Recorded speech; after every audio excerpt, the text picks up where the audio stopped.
Kali ini bersama saya Suster Devi. Tentunya saya nggak sendirian nih, ada ditemenin teman saya namanya Suster Maya. Oke, di dalam rangka Hari ASI Sedunia dan Pekan Menyusui Sedunia nih, kita hari ini akan membahas tentang pumping ASI. Tema yang sangat menarik ya buat para bunda yang lagi di tahap menyusui dan untuk para calon bunda juga nih. Jadi untuk mengetahui apa sih pumping ASI itu, langsung aja ya kita bahas. Terima kasih ya Suster Devi. Jadi pumping ASI itu proses memerah ASI dari payudara ibu menggunakan alat pompa dan juga bisa menggunakan tangan nih Sus. Sekarang juga udah ada alat pumping itu ada dua macam ya Sus, yang elektrik sama yang manual ya. Jadi mempermudah nih untuk para bunda-bunda buat pumping ASI-nya, ya kan Sus? Iya betul sekali Suster. Untuk alasan pumping ASI sendiri itu karena bunda-bunda harus mengeluarkan ASI-nya ya, harus memompa ASI-nya ketika payudaranya sudah bengkak atau sudah penuh dan bayi belum mau menyusu agar payudaranya tidak tersumbat. Seperti itu ya Sus. Terus untuk manfaatnya sendiri nih Kak, pumping ASI itu sebenarnya manfaatnya apa aja sih? Untuk manfaat pumping ASI itu sendiri banyak manfaatnya nih Suster dan bunda-bunda di rumah. Misalnya waktu menyusui bunda lebih terkontrol dan ini bisa bermanfaat untuk ibu-ibu yang bekerja ya.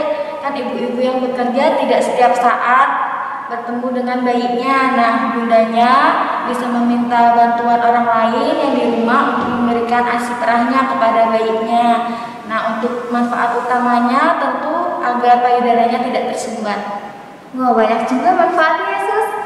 Terus nih Sus, kalau untuk waktunya yang tepat itu kapan sih kita harus pumping ASI itu? Nah, pada bayi usia 0 sampai 6 bulan Bunda bisa lakukan 2 sampai 3 jam sekali. Pada usia bayi di atas 6 bulan Bunda bisa lakukan 3 sampai 4 jam sekali.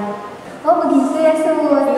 Terus untuk teknik pumping ASI sendiri nih Sus, ada nggak sih teknik khususnya untuk pumping ASI itu seperti apa?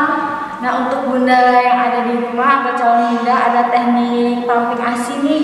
Kita menyebutnya dengan teknik power pumping. Nah, ini dilakukan saat malam hari ketika bayi tertidur ya, saat bunda menghasilkan banyak hormon untuk memproduksi ASI-nya. Nah, ini bunda disarankan untuk meluangkan waktu 1 jam penuh khusus untuk memompa ASI-nya, yaitu 20 menit pertama pompa ASI-nya, 10 menit istirahat, nanti 10 menit pompa lagi, 10 menit istirahat, dan 10 menit pompa lagi. Jadi totalnya ada 40 menit bunda memompa ASI-nya dan 20 menit untuk istirahat. Nah, jika ini dilakukan dalam seminggu berturut-turut, ini dapat meningkatkan produksi ASI bunda nih. Wah, caranya ternyata mudah juga ya Sus. Terus nih Sus, untuk cara pumping ASI yang benar itu seperti apa sih Sus? Nah, untuk cara pumping ASI yang benar itu ada 2 cara ya, bisa menggunakan tangan dan juga bisa menggunakan alat pompa. Nah, misal bunda di rumah mau menggunakan tangan, ini sangat mudah sekali untuk dilakukan ya bunda ya. Nanti bunda terutama harus cuci tangannya dulu, kemudian bersihkan areola dan puting, kemudian pencet sedikit payudara, berikan ASI dan lumuri agar payudaranya atau putingnya tidak lecet ya bunda, dan ASI tersebut itu mengandung antimikroba atau antibakteri alami. Nah, untuk posisi tangan atau jarinya sendiri ya, nanti posisikan jempol bunda nih di bagian atas dan 4 jari lainnya nanti di bagian bawah. Kemudian bunda gerakkan ke arah dalam jempol dan telunjuk dengan gerakan lembut ya. Kita menyarankan tidak meremas. Jadi gerakan meremas itu tidak disarankan ya Sus? Iya, karena nanti akan menyakiti. Oh gitu ya Sus. Terus kalau yang pakai alat pumping itu caranya kayaknya lebih mudah ya Sus. Kalau caranya sendiri itu seperti apa sih?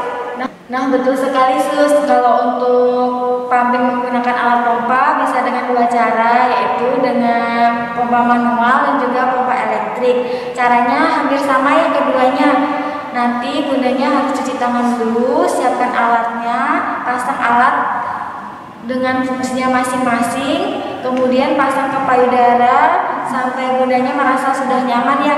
Misal bundanya melakukannya dengan pumping manual, bundanya nanti tangan satunya memegang pompa dan satunya lagi memegang payudara. Kemudian gerakan tuasnya seperti hisapan bayi ketika menyusui ya bunda ya.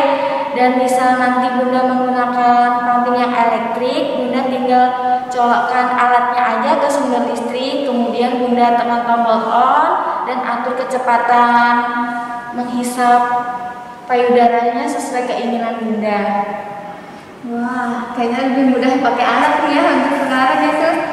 Terus kan kita udah pumping asinya nih sus. Nah, cara untuk menyimpan asinya sendiri itu yang baik dan benar itu seperti apa nih sus? Nah, setelah bunda melakukan pumping asi, nanti asinya bisa disimpan di dalam botol kaca kedap udara atau plastik khusus asi ya. Nanti tinggal disimpan di dalam kulkas. Nah, misal bunda mau menyimpannya di kulkas bagian bawah, itu nanti akan bertahan selama 4 hari. Nah, nanti misal di dalam freezer itu bertahan 6-12 bulan. Nah, misal menyimpannya di suhu ruangan itu hanya bertahan selama 4 jam. Oh, seperti itu ya. Terus kalau untuk menyimpannya di kulkas nih sus, kan kulkas kita suka ada isi makanan, buah-buahan. Kalau itu dicampur sama asi itu sebenarnya boleh nggak sih sus? Nah, untuk menyimpan asi itu harus dengan kulkas tersendiri ya, tidak boleh dicampur dengan makanan ya bunda. Nanti takutnya kan asinya terkontaminasi dengan bahan-bahan yang lainnya. Karena itu nanti nggak bagus ya untuk nutrisi ke bayinya. Jadi harus harus kulkas tersendiri ya, khusus untuk asi ya sus? Iya betul sus. Jadi seperti itu ya.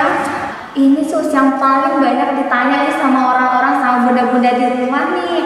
Misalkan bunda ada yang berlebihan asinya, sedangkan bunda yang lain asinya mungkin kurang cukup untuk dede bayinya nih sus. Terus itu sebenarnya bisa nggak sih didonorin gitu sus? Kan ada istilah donor asi ya sister. Nah, untuk itu gimana sih prosedurnya, atau ada syarat-syaratnya atau gimana sih sus? Untuk melakukan donor asi itu boleh-boleh saja ya, tapi dengan catatan itu dengan persetujuan dari orang tua dan pendonornya udah ada persetujuan antara mereka. Jadi nggak sembarangan Yesus dikasih, misalkan bunda ini banyak asinya, terus boleh begitu aja dikasih ke bayi bunda yang lainnya gitu, harus ada persetujuan dulu ya sus? Iya tentu harus ada persetujuan, karena kan nanti kalau misal kita sembarangan memberikan asi donor kepada bayi orang lain kan belum tentu orang tuanya menerima, jadi harus ada persetujuan nih dari orang tua sama pendonor. Oh gitu ya sus.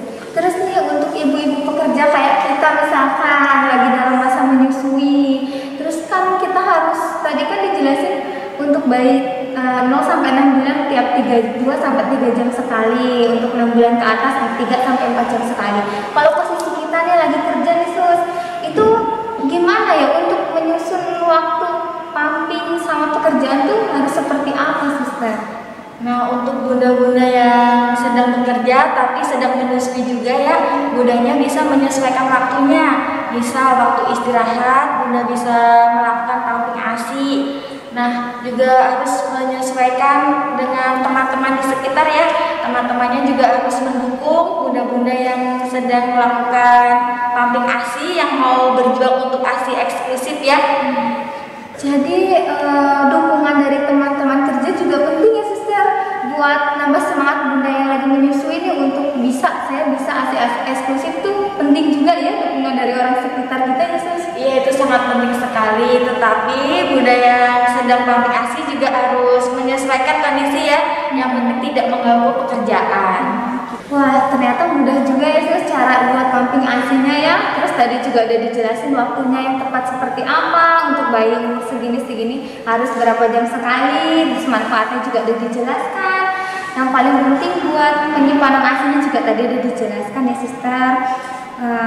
Sekarang tinggal bunda-bunda aja nih, tinggal pilih mau pakai cara seperti apa ya. Sepertinya pembahasan kita tentang pumping asi cukup sampai di sini dulu ya. Terima kasih untuk para sahabat sehat Bayukarta yang udah nonton podcast kali ini. Terima kasih juga buat teman saya Sister Maya yang udah menjelaskan ya sus. Jangan lupa tonton podcast selanjutnya ya. Salam sehat selalu. Lahiran itu nggak ribet loh, ke Bayukarta aja.